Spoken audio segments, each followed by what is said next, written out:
ইন্নাস সালাতা তানহা আনিল ফাহশাই ওয়াল মুনকার, নিশ্চয় নামাজ সকল ফাহেশা অশ্লীল কাজ থেকে বিরত রাখে ভাই।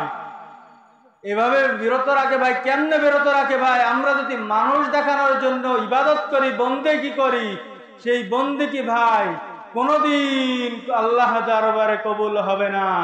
যদি বন্দেগি ইবাদত যদি আল্লাহ তাআলা কাছে যদি নাই পৌঁছায়, তাহলে কেমনে আপনি আশা করেন ভাই আপনি জান্নাতে যাবেন? আর আমাদের নামাজ হয় না, কারণ হচ্ছে আমরা মানুষ দেখানোর জন্য নামাজ পড়ি। আমরা যদি মানুষ দেখানোর জন্য ইবাদত করে থাকি ভাই, এই ইবাদত দ্বারা কোনো ফায়দা হবে না, কোনো ফল পাওয়া যাবে না। এই ইবাদত দ্বারা আমরা যদি মানুষের সামনে দেখানোর জন্য আমাকে নামাজি বলবে, এই জন্য আমরা নামাজ আদায় করি, তাহলে ওই দুনিয়াতে ফায়দা, আখেরাতে কোনো কল্যাণ হবে না। তাই ভাই আমরা কখনো কোনো ইবাদতকে, নামাজ, রোজা, হজ, যাকাত যাই করি, বান্দাকে দেখানোর জন্য কখনো ইবাদত করব না। এই ইবাদত কখনোই আমার জন্য কবরে গিয়ে হিসাব নিকাশ দিতে পারবো না ভাই।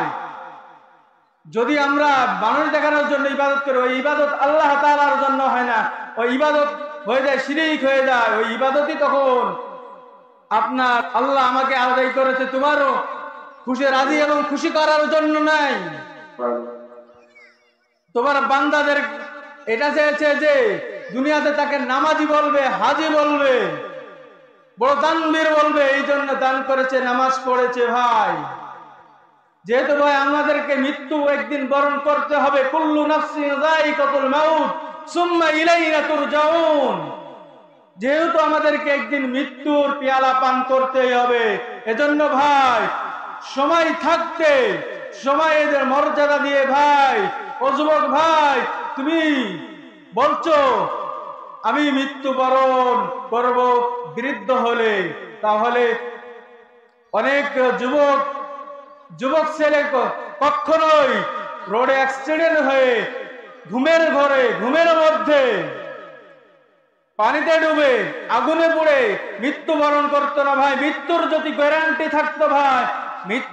গ্যারান্টি থাকতো ভাই, তাহলে শিশু বাচ্চারা মৃত্যুবরণ করতো না ভাই।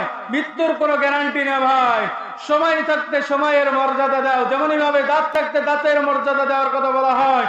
যদি দাঁত যদি নষ্ট হয়ে যায়, তারপরে মর্যাদা দিতে গেলে কোনো ফায়দা বা উপকার কোনোটাই কাজে আসবে না। নামাজ হচ্ছে ইসলামের প্রধান ইবাদত।